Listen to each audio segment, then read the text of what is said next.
Kia ora koutou. Ngā mihi tuatahi ki ngā atua papatū nuku ki raro ranginui ki runga, me o rawa tamariki kei wanganui. Tuarua ngā mihi ki ngā mana whenua o tēnei rohe, ki ngā koutou.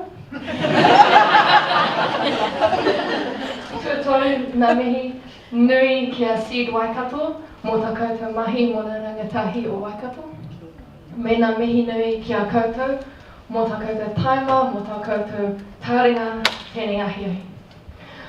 No Europa, no ngā motu o te karapiana, o ku tupuna, ko kirikiri roa toku marae, kei kirikiri roa toku kāinga hau, toku kāinga tika, ko Camilla toku ingoa, tēnā koutou, tēnā koutou, tēnā koutou katoa. I start with an acknowledgement to Papatūnuku, the Earth Mother, Ranginui, the Sky Father, and all of their children. Secondly, I'd like to acknowledge the mana whenua of this area, Ngāti Wairere. Thanks also to Seed for all the amazing work that you're doing for young people in this amazing city of Kirikiriroa, Hamilton. Greetings and thank you to all of you that are here tonight for making this event a success. I apologise, I inhaled a bit of fiberglass earlier this week, so I might be clearing my throat a little bit. You'll hear why soon, but it involves sorting waste, which is what I do a lot of. I think I'm going to put this here. I don't like public speaking, so I'm a bit shaky, so I'm going to cling to this. At least I'm being honest. Okay. Smooth.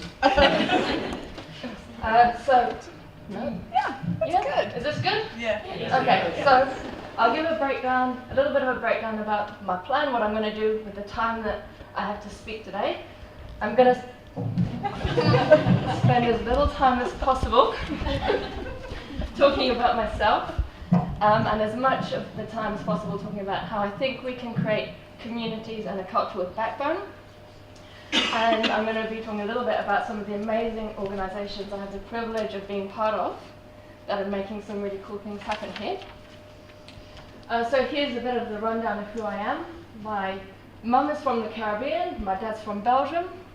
I was born in the UK, I was raised mainly in Germany, and as a result I don't feel particular allegiance for any nationality, and I barely can scrape together a cultural identity.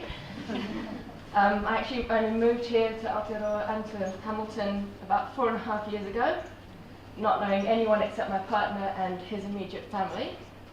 So what am I doing here?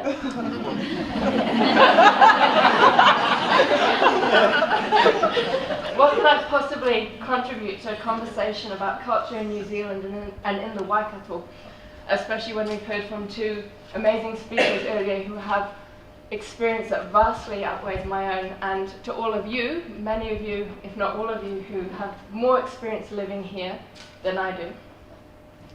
Well, I'm here because I do believe I can offer a story about creating a community for oneself. Communities create culture, and by far the strongest community I've ever had in my whole life is the one that I have here in this city.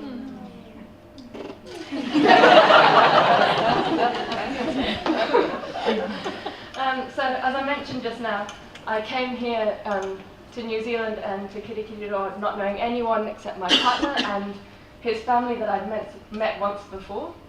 I was also heavily pregnant and pretty daunted at this whole parenting thing. And they say it takes a village to raise a child. I had no village. I did not know where to find support. I didn't have any friends. I was in this new country with people I barely knew, and it was pretty dire for a while. And so out of sheer necessity, I went out, I put myself out there, and here I am today with more social capital than I've ever had in my life. It's funny. I'm surrounded by aroha, manakitanga, people that have got my back, groups that will be there when things get tough. That's an awesome community to be part of. It's an awesome culture to be part of. So, how do you do it? How does one do it? How can we create a strong, resilient, caring community, a culture of compassion, respect and love, and a culture with a backbone. Well, this talk is based on my personal experience, but fortunately the previous two speakers have said similar things to back up what I'm trying to say.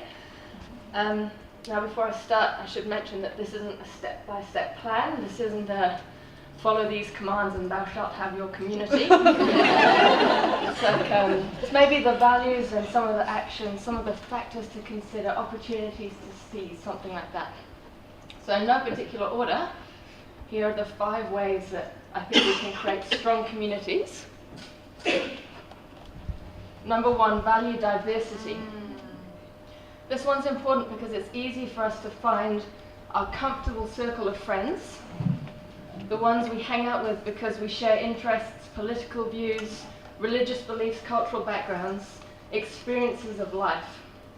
It's great to talk to people that think the same way as us because we get our ideas confirmed, we know what we're supposed to do and how to act, we feel supported, validated, and that is all great.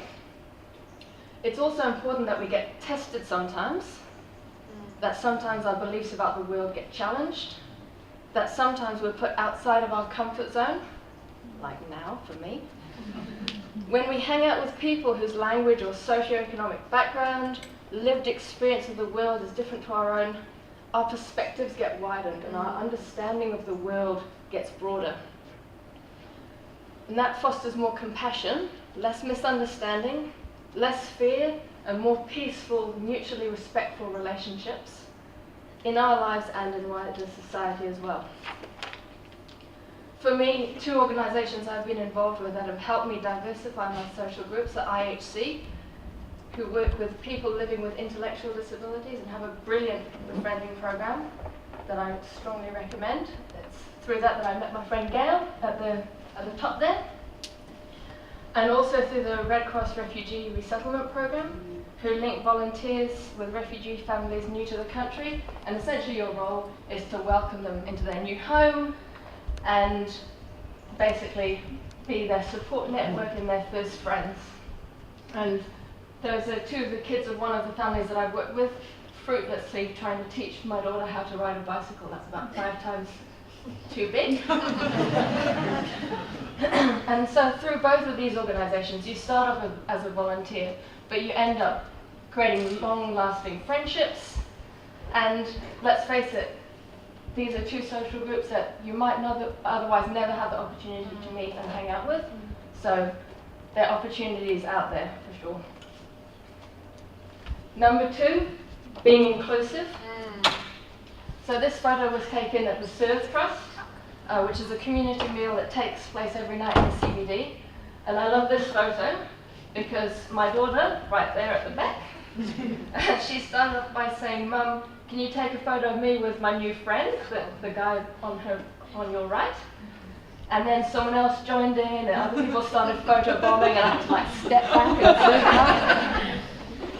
and and it epitomizes the culture of the Serve, which is inclusiveness. She was just taken into this community, and that's exactly what the Serve does. It's not about, the community meal is not about us or them.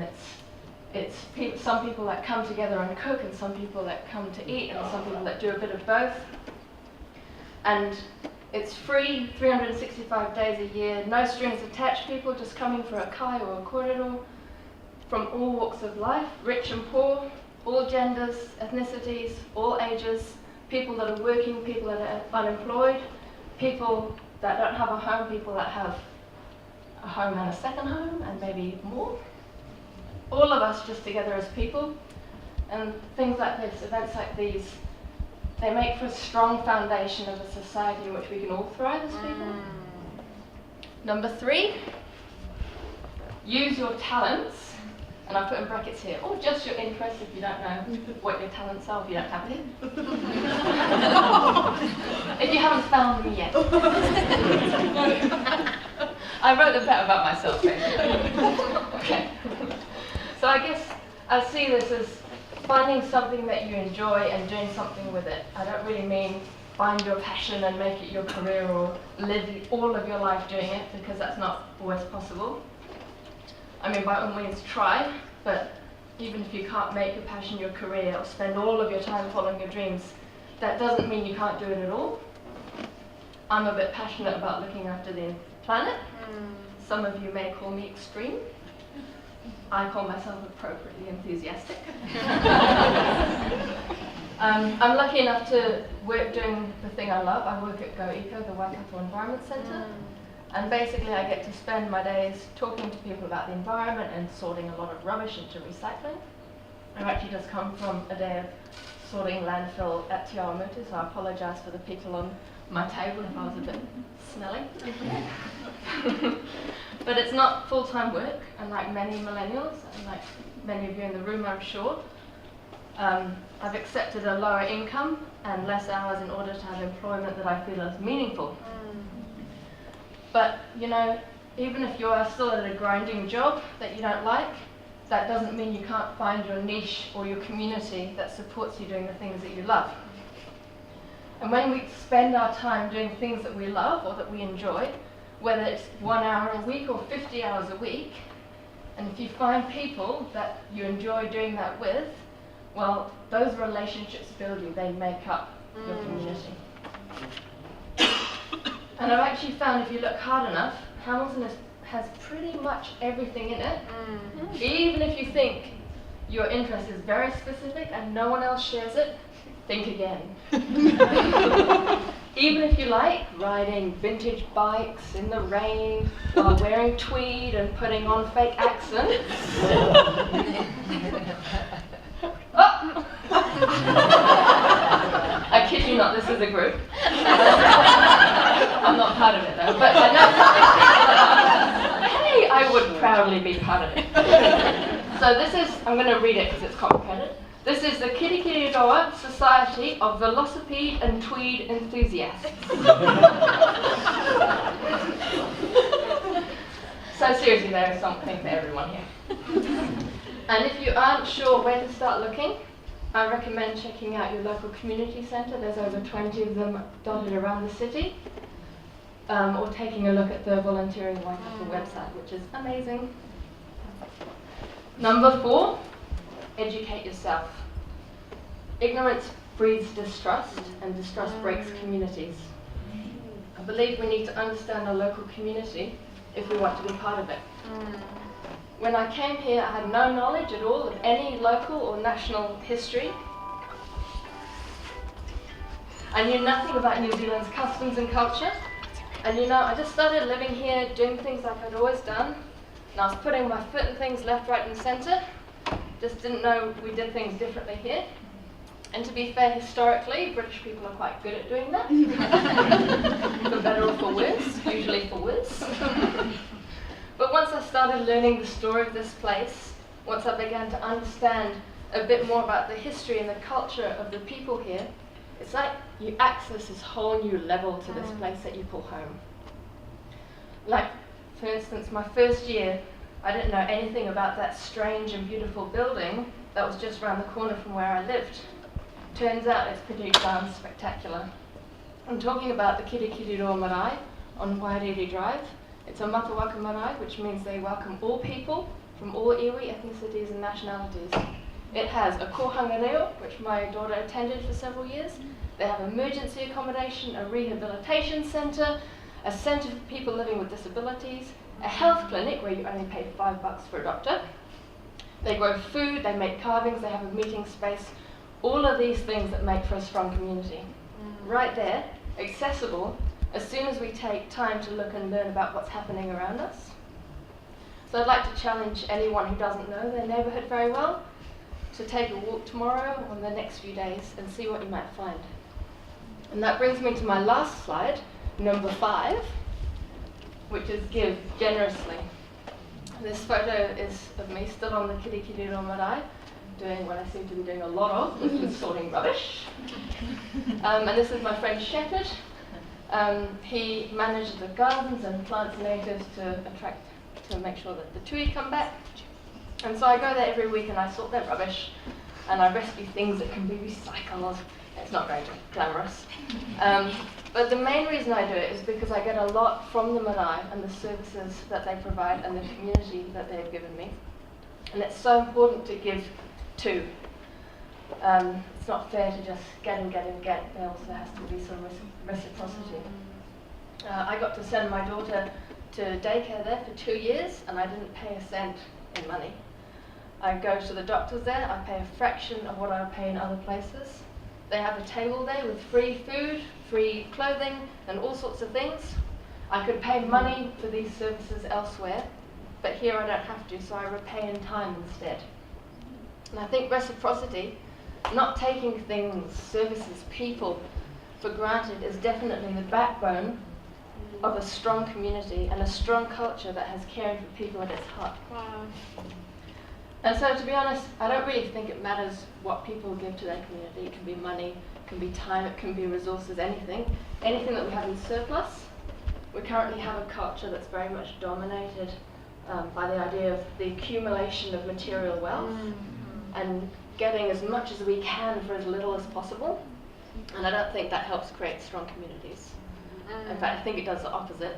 I personally feel if we have our needs met, why do we not use more of our surplus to help other people meet their needs? So that's my slideshow pretty much finished. I think if we want to create a strong culture that cares for people and cares for the environment, it's important to start with ourselves, and by living the values and behaving according to our values, which for me means being welcoming of diversity, being inclusive, doing my part, continuing to learn and being generous.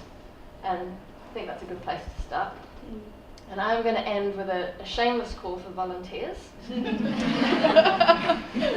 All the organisations that I just managed to briefly mention today, they're always looking for people to join their causes. And if anyone would like to find out more about them, please come and see me at some point later on. Thank you very much for your time.